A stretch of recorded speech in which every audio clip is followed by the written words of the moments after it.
Vamos estudar mais um pouquinho então sobre Abraão, mas antes nós temos aqui, o pastor me mandou uma pergunta que foi feita no YouTube, né? No YouTube, deixa eu só pegar a pergunta aqui, irmãos. Como é uma dúvida que está no YouTube, o pessoal que vai nos assistir posteriormente, tá? A gente quer responder. Então olha só, tem uma pergunta assim, ó, boa noite. Gostaria de saber como se calcula o dízimo quando se ganha um imóvel por herança e depois ele é vendido por um valor um pouco superior. Exemplo, na documentação do imóvel o tabelionato considera 200 mil, porém o mesmo será vendido por 220 mil reais. O dízimo teria que ser dado na época que ganhou o imóvel da imobiliária 200 mil reais, ou o dízimo será dado sobre o valor de venda, 220 mil reais? O dízimo será dado sobre a diferença, ou seja, sobre os 20 mil reais. O valor das despesas com inventário e as despesas com a comissão da imobiliária é abatido do valor de venda e sobre o valor final é dado o dízimo? Então é uma pergunta bem importante, né? Porque traz bastante informação aqui, mas é algo muito simples, irmão. Como é que funciona? O que é o dízimo? É daquilo que você tem lucro. Amém? Em resumo, é sobre o lucro. Se você ganhou o imóvel, ele valia 200 mil reais, você não vendeu ele, ficou um tempo com ele, passou 1 ano, 2, 5, 10, que seja, esse imóvel valorizou, e você vai ter despesas para venda. Normalmente você vai ter os impostos para vender ele, você vai ter as comissões, né, da imobiliária, do corretor que vendeu o imóvel. Todas as despesas que são referentes a este imóvel, a esse bem, você vai abater do valor, e o que sobra, o que é lucro, que vem ao teu favor, líquido, vamos dizer assim, né? Essa é a palavra, isso é aonde você vai aplicar o dízimo, os 10%. Amém? Então, basicamente assim, eu ganhei um imóvel de 200 mil, eu vendi ele por 500 mil, mas eu tive 100 mil de despesa para vender. Então, na verdade, eu recebi 400 mil reais. O dízimo é sobre os 400 mil reais. Tira-se todas as despesas, tira-se comissões, enfim, tudo que é referente à venda dele, que não veio para você, e o saldo, né, aquilo que é teu, aquilo que vem ao teu benefício. É disso que é retirado o dízimo. Amém? Só para que fique claro, né, a gente foi questionado ali no YouTube, irmãos, e é importante a gente responder, amém? Porque às vezes é uma dúvida que também pode ser sua, pode ser nossa, né? A gente vai estudar e vai trazer para vocês, à luz da palavra, o que é a realidade. Então, para fechar esse assunto de dízimo, né? O que é o dízimo? É sobre o que te favorece, é sobre o que é lucro. Lembra lá? Dai a César o que é de César. Então, se você tem imposto, tem despesas que não são ao teu favor, né? Disso você retira, e aí ele retira o dízimo do lucro, daquilo que vem para você. Esses dias alguém aqui também perguntou, né, no culto, mas e se eu parcelei compras que vem descontado a folha? Você pegou para você. Então, aquilo faz parte do teu montante que sobra, mesmo que venha descontado. Amém? Muito claro? Amém? Então vamos lá. Vamos continuar estudando então sobre Abraão, né?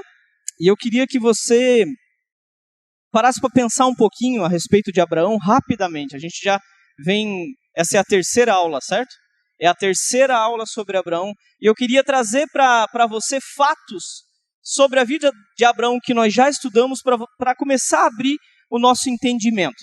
Então, olha só, a primeira coisa que eu quero te mostrar é algo importantíssimo. Abraão, ele viveu mais ou menos de 400 a 700, mais em torno de 430 anos, antes de Moisés, antes da lei. Amém? Que tempo que é esse tempo antes da lei? É a graça. Então hoje nós vivemos no tempo da graça. Mas Abraão também vivia no tempo da graça, assim como Adão e todos os outros patriarcas. Amém? Porque o período da lei que chamamos é o período pós-Moisés até Cristo. Em Cristo se cumpriu toda a lei. Então agora Cristo, cumprindo toda a lei, diz: daqui para frente eu reestabeleço o que era antes da lei. Por quê? Porque Cristo foi humilde o suficiente para cumprir toda a lei e para reestabelecer o tempo que era antes de Moisés, onde o povo se tornou arrogante. Você entende isso? O povo se tornou tão arrogante que Deus mandou a lei para mostrar para o povo que o povo não poderia por si só alcançar a eternidade. Eles precisavam de Deus. Então, um dos fatos da vida de Abraão que eu quero fazer você entender é que ele vivia no tempo da graça. Amém? Outro fato que eu quero te mostrar, tá? Abraão soube como seria o seu fim. Uau! Olha que coisa maravilhosa. Irmão, Abraão teve de Deus a revelação de como seria a sua vida até o fim. Tá lá, se você quiser anotar o texto, está em Gênesis 15:15, anota aí. Depois você lê em casa. Abraão recebeu de Deus uma notícia maravilhosa. Ele disse assim, ó, você vai morrer velhinho, você vai ser sepultado lá com os teus pais, numa tranquilidade, numa paz. Você vai herdar aquilo que eu te prometi. Olha que importante. Abraão era top demais, meu Deus do céu. Agora, olha outro fato sobre a vida de Abraão que eu quero te trazer a lembrança. Abraão teve escravos e comercializava pessoas. Uau! Mas Adão, isso era normal lá atrás. Como assim normal? Porque se você ler Gênesis 1, do versículo 26 em diante, você vai ver Deus formando o homem, criando o homem, e Deus dá o domínio que o homem deveria ter, o governo que o homem deveria ter sobre toda a criação. Agora, se você visualizar esse texto na tua casa, Gênesis 1, a partir do verso 26, a Bíblia vai dizer que nós temos que governar sobre as aves dos céus, sobre isso, sobre aquilo, sobre aquilo, sobre aquilo, sobre aquilo, certo? Porém, sobre o próximo, não. Não havia domínio sobre homens quando Deus estabeleceu o governo para Adão, antes de Adão cair. Então, se o tempo era graça, hoje você acha legal escravidão? Não. Você colocaria alguém como escravo? Irmão, escravo não é um empregado. Presta atenção. Escravo não é um empregado. O que tem um escravo? Nada. Sabe o que ele recebe? A comida para comer e mal e mal uma roupa para vestir. O resto é exploração. Meu Deus! E um pouquinho mais pesado, por que eu estou te mostrando esses fatos? Porque eu quero que você entenda que muitas vezes foi colocado na tua mente que os nossos patriarcas, os nossos pais na fé, eram pessoas perfeitas. E não! Sabe por que eu quero te trazer isso à memória? Porque às vezes você diz assim, ó, eu vou fazer quando eu for perfeito. Irmão, posso te dar uma notícia? Se você não fazer, você nunca vai ser perfeito. Você hoje comercializaria pessoas? Porque olha o texto. Anota aí na tua anotação, aí no teu caderno. Gênesis 17:13. Deus está falando com Abraão, está falando a respeito da aliança que ele estava fazendo com Abraão, e ele diz assim, ó, e todos os teus servos, aqueles que nasceram na tua casa, e os que foram comprados com o seu dinheiro. Abraão comercializava pessoas, sejam nascidos em sua casa, sejam comprados com seu dinheiro, terão que ser circuncidados. Olha isso. Então Deus está dizendo aqui para Abraão que ele teria que circuncidar todos a sua casa, inclusive os seus servos, seus trabalhadores, a sua mão de obra ali, mas aqueles que foram comprados também. Irmão, esse é mais um detalhe, mais um dos fatos da vida de Abraão. Agora, um outro fato sobre a vida de Abraão, que eu não vou abrir o texto para a gente ser rápido, mas Abraão vendeu a sua esposa 2 vezes. Mas Adão era outro tempo, naquele tempo, não, irmão. O tempo era graça. Aí talvez venha na tua mente, não, mas tem países aí que até hoje casam-se com 2, 3, 4, 5, 6, 7 mulheres. Deixa eu te falar, essa nunca foi a vontade de Deus. A vontade de Deus sempre foi, deixará homem, pai e mãe, se unirá à sua mulher e serão uma só carne, não é 10, não é 5, não é 20, é uma só carne. Deixará o homem, seu pai e sua mãe, unir-se-á à sua mulher. Então a vontade de Deus, a lei de Deus sempre foi uma. Agora, não, mas era normal, dava lá, casava aqui, casava. Não, não era normal não, irmão. E Abraão vendeu 2 vezes a sua esposa. Anota aí, Gênesis 12:16. Quando ele vendeu a sua esposa para Faraó, o pastor já ministrou isso aqui nas aulas passadas, quem está lembrado aí? Quando Abraão, por que eu estou dizendo que ele vendeu? Porque nós estudamos que Abraão chegou no Egito e disse assim, você é tão linda, Sara, que vão me matar por causa de você. Certo? Mas olha que interessante. Ela disse que era irmã, ele disse que era sua irmã. Faraó toma ela por mulher e a Bíblia vai dizer que ele tomou ela por esposa. Irmão, tomá-la por esposa, em outras traduções, também vai dizer que ele teve relação sexual, que ele teve atos sexuais com Sara. Então, verdadeiramente, Faraó tomou ela. E qual é o detalhe? Era tradição que quando alguém tomava a mulher, né, por esposa, pagava o dote para quem estava entregando. E quem era autoridade sobre a vida de Sara ali era Abrão. Né, antes de ser mudado para Abraão o seu nome. Então, se você continuar lendo, leia o texto depois em casa. Abraão saiu do Egito rico, recebeu bens, aliás, ele já era rico, né? Mas ele saiu de lá ainda mais rico, recebeu bens, posses, escravos, inclusive saiu do Egito com Agar, que não está na Bíblia, mas muitos e muitos estudos vão dizer que Agar era uma princesa egípcia. Se tornou escrava de Abraão. Pegou? Qual foi a segunda vez que ele vendeu a sua esposa? Quando ele chegou e entregou-a da mesma forma como fez com Faraó para Abimeleque. Lá anota aí, Gênesis 20. A partir do verso 2 ou a partir do verso 1. Só anota rapidinho aí, meu irmão. Então é mais um fato da vida de Abraão. Anota mais um texto aí, Gênesis 12:19. Depois você procura na tua casa. Trocando para o bom português real, Faraó corneou Abraão. Por que você está me falando isso, Adam? Porque eu quero abrir a tua mente. Abre o teu coração, irmão. Às vezes você fica pensando assim, não, eu tenho que ser perfeito. Não, você tem que ter fé. A fé vai te levar à perfeição. A fé vai te levar ao caráter de Cristo. Amém? Você não tem que ser perfeito, você tem que ter fé. Você tem que ter coragem. Você tem que ter bom ânimo. Sabe o que significa bom ânimo? Coragem. Sai da tua casa todo dia com coragem. Não seja aquele crente ninja, que ninguém sabe que tu é crente, é onde tu passa. É furtivo o negócio.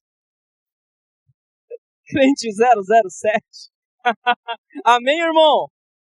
Agora, mais 2 fatos sobre a vida de Abraão e eu encerro esses fatos para te fazer pensar. Agora, quando Abraão encontra Melquisedeque, veja, toda a sua peregrinação, por onde ele passava, ele levantava altares. Amém? Agora, se você ler as peregrinações de Abraão, ele vai levantar altares, mas não vai oferecer sacrifício. Agora ele encontra Melquisedeque, rei de Salém, recebe de Melquisedeque pão e vinho, entrega os dízimos de tudo. Amém? E agora quando Abraão vai levantar um altar, Deus vira para ele e diz assim, agora pega animais, reparte-os ao meio.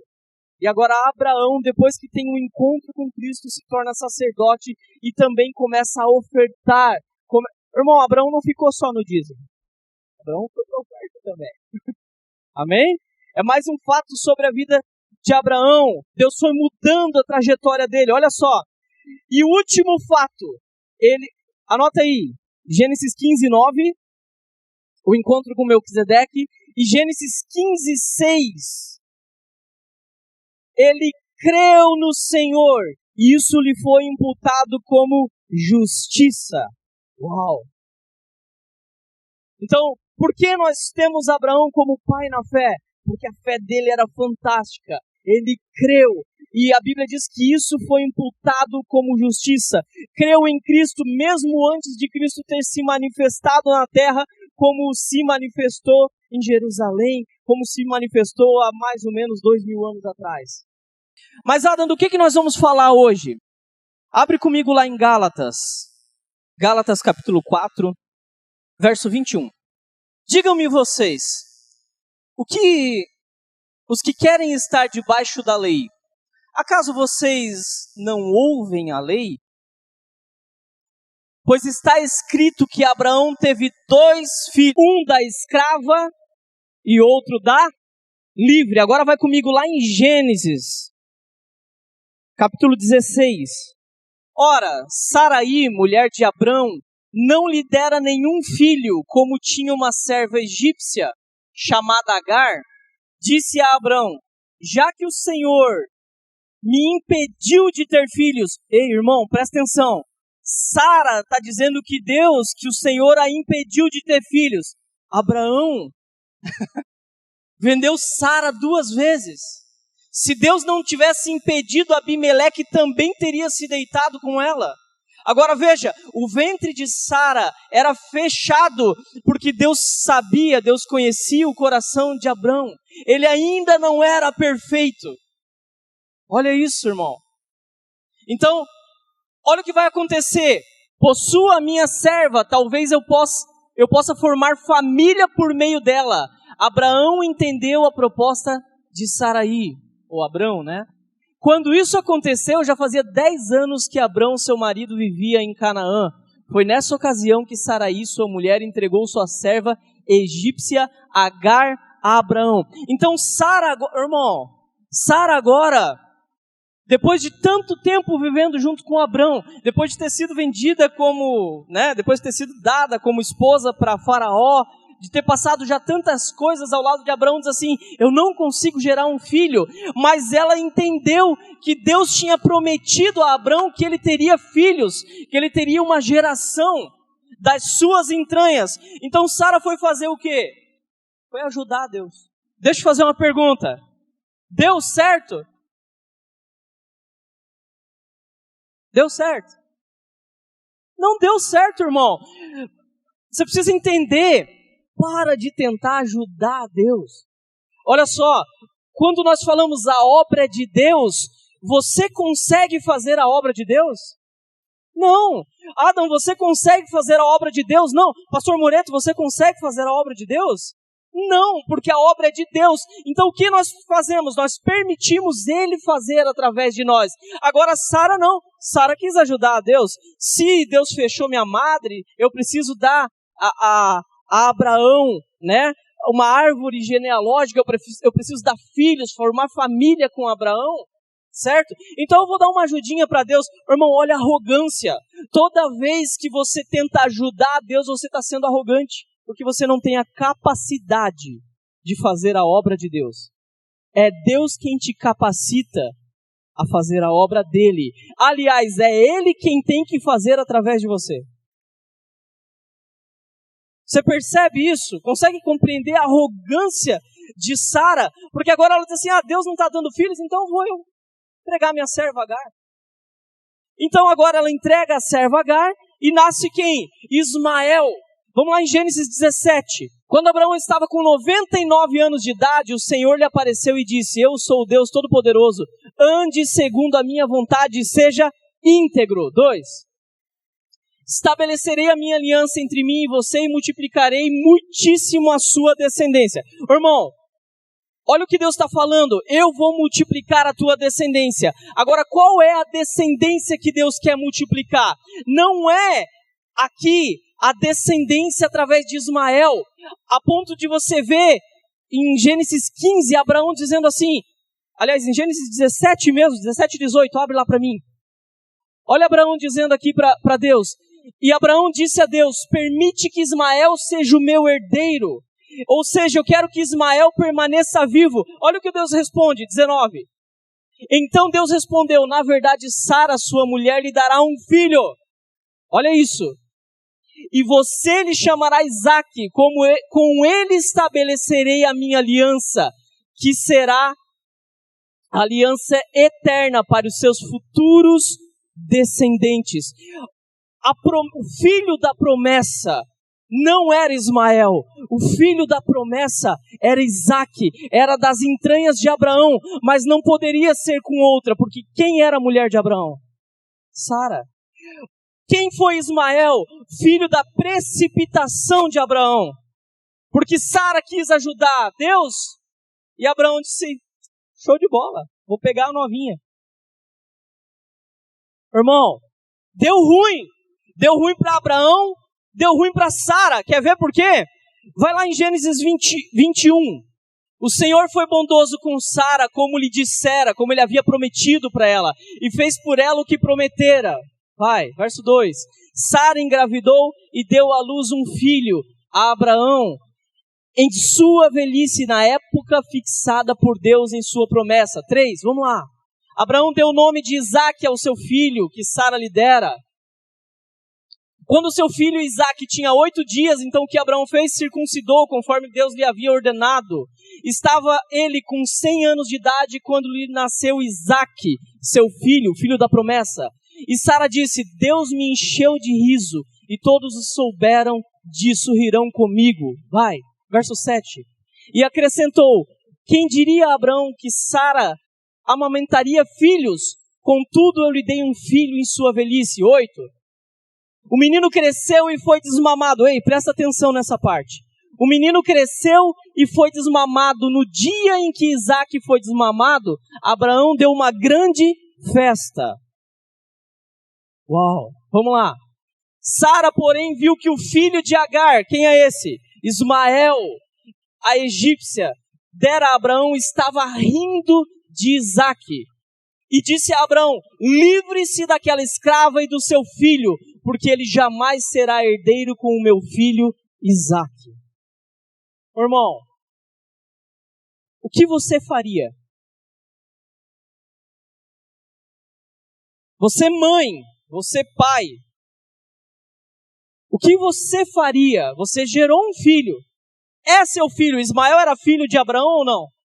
Sim. Agora olha o que a sua esposa está pedindo. Livra-se dessa mulher e livra-se do seu filho. Olha o que Abraão responde, verso 11. Isso perturbou demais Abraão, pois envolvia um filho seu. Uau! Irmão, eu vou te deixar de lição de casa. Continua lendo Gênesis 21. Mas agora nós vamos voltar lá para Gálatas 4:22. Abraão teve 2 filhos, um da escrava e outro da livre. 23. O filho da escrava nasceu de modo natural, mas o filho da livre nasceu mediante a promessa. Sabe o que eu quero te mostrar aqui? Olha o que Paulo vai trazer. Paulo vai dizer que o filho da escrava é a lei, ele tipifica a lei. Agora o filho da livre tipifica a graça. Vamos ler? Verso 24. Isso é usado aqui como uma ilustração. Estas mulheres representam 2 alianças. Olha o que Paulo está dizendo aos Gálatas. Uma aliança procede do Monte Sinai, onde foi dado a lei a Moisés, e gera filhos para a escravidão. Meu Deus! Irmão, viver pela lei é viver na escravidão. Olha isso. Agar representa o Monte Sinai na Arábia e corresponde à atual cidade de Jerusalém, que está escravizada com os seus filhos. Verso 26. Mas a Jerusalém do alto é livre, e essa é a nossa mãe. 27. Pois está escrito, regozije-se, ó estéril, você que nunca teve um filho. Grite de alegria, você que nunca está em trabalho de parto, nunca esteve em trabalho de parto. Porque mais são os filhos da mulher abandonada dos que o daquela que tem marido. Vamos finalizar, 28. Vocês, irmãos, são filhos da promessa, como Isaque. Sabe o que Paulo está dizendo aqui? Sabe o que a vida de Abraão nos traz? Olha o que Paulo está dizendo. Um foi gerado naturalmente, um foi gerado pela carne, pelo excesso de carne, pela vontade própria, pela arrogância. Outro foi gerado pela promessa. Um é escravo, o outro é livre. Mas o que eu quero te mostrar, quando Isaac foi desmamado, olha isso, Ismael começou a rir, Ismael começou a zombar de Isaac. Você entende isso? Nunca vai dar certo. Sara percebeu imediatamente, nunca vai dar certo manter juntos Isaac e Ismael. Irmão, presta atenção. Não tem como você viver pela graça ou na graça de mãos dadas com a lei. Ou você, olha isso, ou você expulsa a religiosidade, expulsa a lei e é livre, ou você vai estar de mãos dadas com a escravidão. Meu Deus! Meu Deus! Olha isso, irmão. Agora, a graça é demonstrada na vida de Isaac. A graça é demonstrada trazendo a liberdade. Você nasceu da liberdade. Você não é filho da escrava, você é filho da livre. Cristo cumpriu toda a lei. Cristo já esmagou aquilo que nos era por contrário na cruz. Agora você é livre. Que liberdade é essa, Adam? Eu posso fazer tudo o que eu quero? Eu posso então viver do meu jeito? Não, isso não é liberdade. Liberdade é você ter o alívio de saber que tem um Pai que está te levando para a eternidade, pelo caminho certo, que está te fazendo atravessar a vida com leveza, com alívio, com alegria, com paz, independente da circunstância. Amém? Isso é graça. É você não se esforçar para fazer, é você deixar Cristo fazer através de você.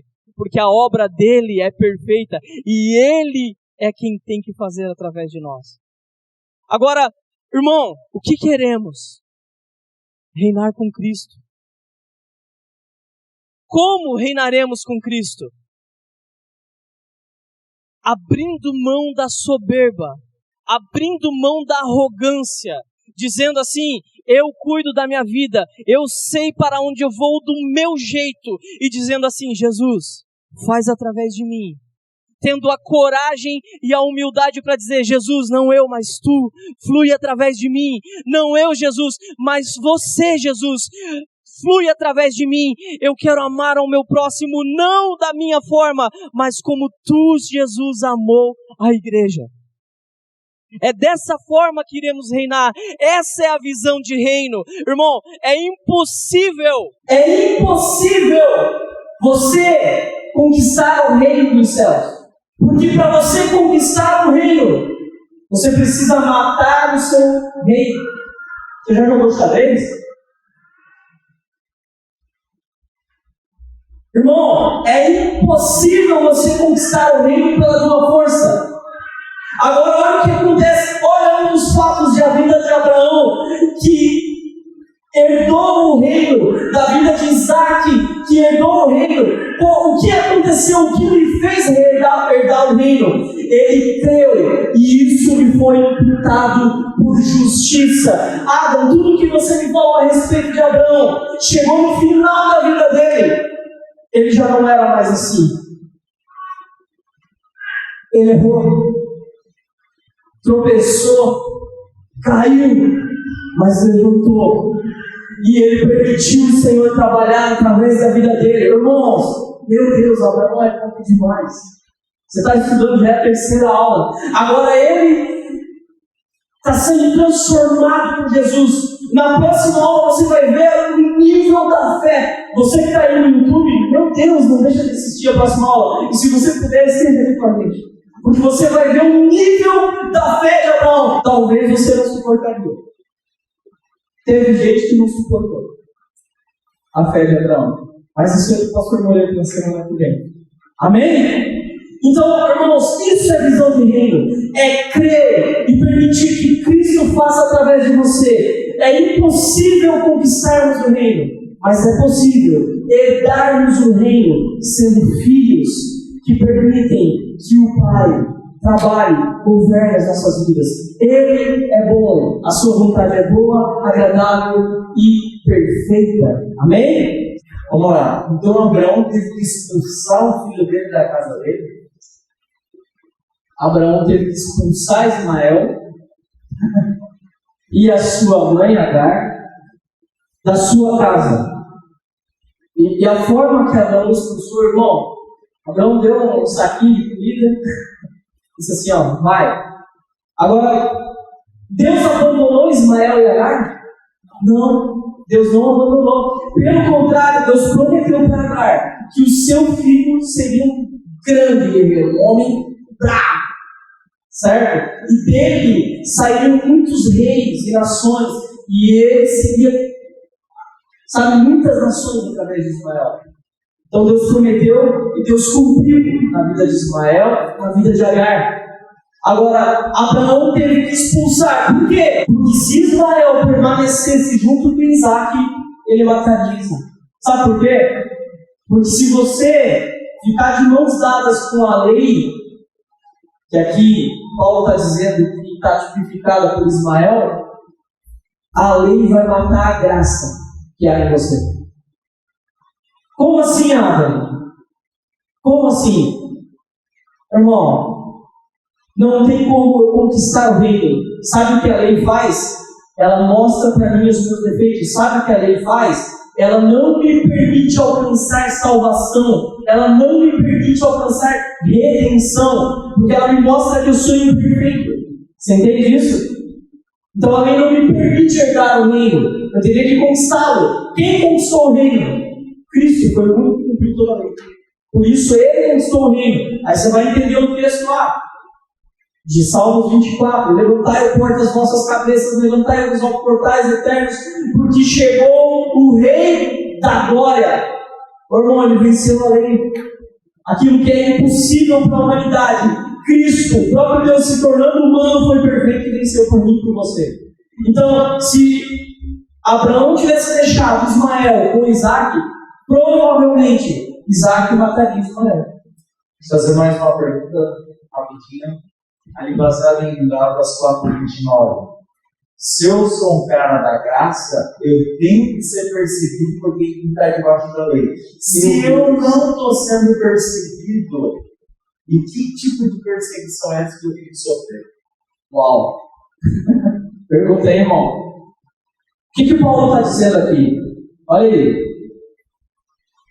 Se Abraão não tivesse expulsado Ismael, provavelmente Isaac teria sido morto. Agora perceba que mesmo assim, até hoje, as duas nações, as nações lá do Oriente Médio, guerreiam. Percebe? Uma geração vinda de Ismael, outra vinda de Isaac, de Abraão. Você entende isso? Agora, olha que fantástico isso aqui. O filho nascido do modo natural persegue o filho que é nascido segundo o Espírito. Então, o que é ser perseguido, irmão? Que perseguição é essa? Você já percebeu? E quando você chega num lugar e você começa a dizer, eu sou livre porque Jesus me libertou. Eu sou salvo não pelo que eu faço, não pelo que eu fiz, mas porque Cristo morreu na cruz. Alguém vira para você e diz assim, isso aí é hipergraça. Isso aí, irmão, vai te levar para o inferno. Você tem que fazer isso, tem que fazer isso, tem que fazer aquilo, tem que fazer aquilo outro. Porque se você não cumprir os 10 mandamentos, os 613, o que seja lá, você vai para o inferno. Então, o que está dizendo? Que não é a obra de Cristo, é minha, não. Você já percebeu, irmão? Quando você chega num lugar, normalmente você é atacado por religioso. É essa a perseguição. Você precisa compreender isso. Irmão, se alguém não gostar de você porque você ama Jesus e porque você é livre, você já sabe com quem você está lidando.